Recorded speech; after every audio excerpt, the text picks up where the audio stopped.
They told us his name was Jesus. You've heard it your whole life, from pulpits, in hymns, in prayers whispered at night.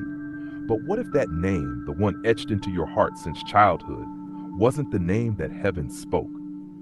What if the name Jesus was never the name the apostles heard, never the word that demons trembled before, never the sound that healed the sick and raised the dead?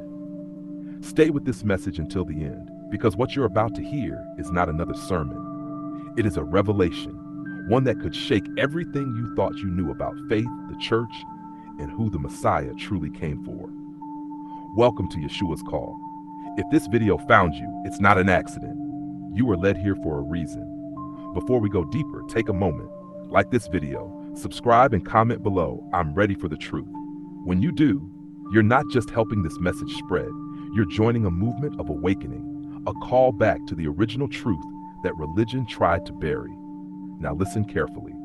The first key to understanding truth is the name itself, not Jesus, Yeshua. This isn't about language or pronunciation, it's about alignment. Names carry frequency, identity, and spiritual authority. When we call on a name, we invoke its essence. For centuries, the true name has been diluted, mistranslated, but reshaped to fit cultures and kingdoms. But when the original name is restored, something in the spirit realigns. The static clears, the connection strengthens. This is the first step, not in religion, but in revelation. And once that connection is restored, we begin to understand the true depth of who he is. John wrote, "In the beginning was the Word, and the Word was with God, and the Word was God." That word, logos, wasn't just speech. It was the divine blueprint of creation itself. The infinite intelligence behind galaxies, the code that governs all existence, became flesh and walked among men.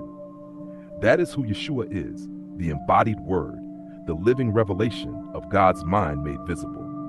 When he said, "I am the way, the truth, and the life," he wasn't describing a religion.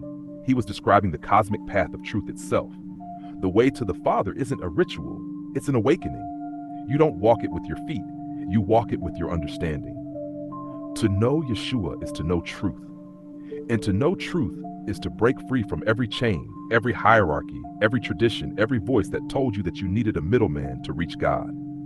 Now pause for a moment and ask, why would such a message be hated? Why would a man who healed the sick and fed the poor be crucified as a criminal? The answer is not in his miracles, it's in his rebellion against rank. In the time of Yeshua, religion was a fortress of hierarchy.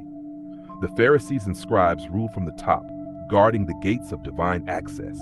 They believed holiness belonged to them, to those who could read, interpret, and enforce the law. Into that system, a carpenter from Nazareth stepped and began to speak with authority. He called the scholars blind guides. He told a respected rabbi, "You must be born again." He said that tax collectors and prostitutes were entering the kingdom before the priests. And he did the unthinkable.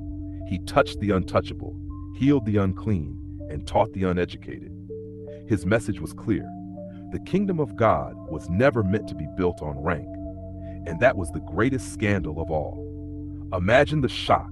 A man with no formal training standing before the religious elite, tearing down the entire system of spiritual class. They had spent centuries building walls between God and man. Yeshua came and tore them down in one generation. And his followers? They were not priests or scholars. They were fishermen, tax collectors, and outcasts. Matthew, despised by his people, was called to write one of the most important accounts of all time. Zacchaeus, a corrupt official, climbed a tree just to see him and walked away transformed.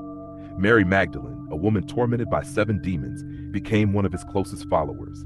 Why did he choose them? Because they were empty. They had no pride left, no rank to lose, no reputation to protect. They were ready to be filled with truth. Yeshua came for those who had been rejected, those who had been told they were too broken to belong. And this is where it becomes personal, because he is still doing it today.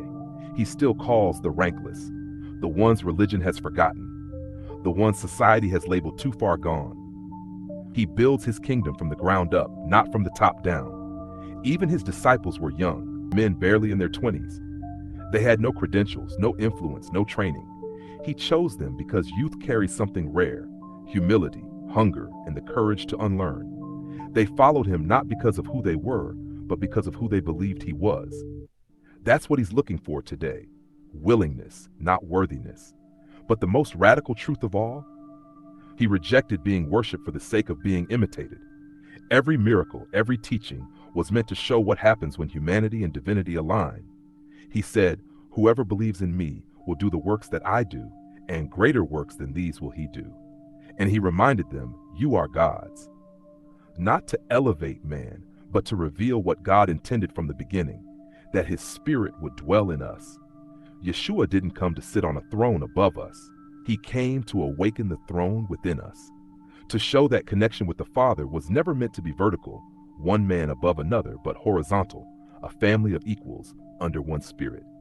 He came not to be served, but to serve, not to demand worship, but to restore worth. This is why he came for the rankless, for the forgotten, the overlooked, the unqualified, because they were the ones ready to receive truth without pride or condition. They were the foundation of a kingdom that no institution could control. And today, he's still calling those who are tired of empty rituals, calling those who want truth, not tradition, calling those who have nothing left to lose but their blindness. If you feel that call in your spirit, don't ignore it, because once you hear it, you can't go back. He came for the rankless. And if that's you, then your awakening has already begun. If this message stirred something inside you, don't scroll away. Like this video, subscribe, and comment. He came for the rankless.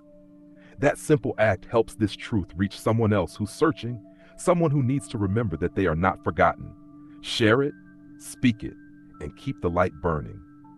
Because the world doesn't need more religion. It needs remembrance of who he truly is and who we were always meant to be.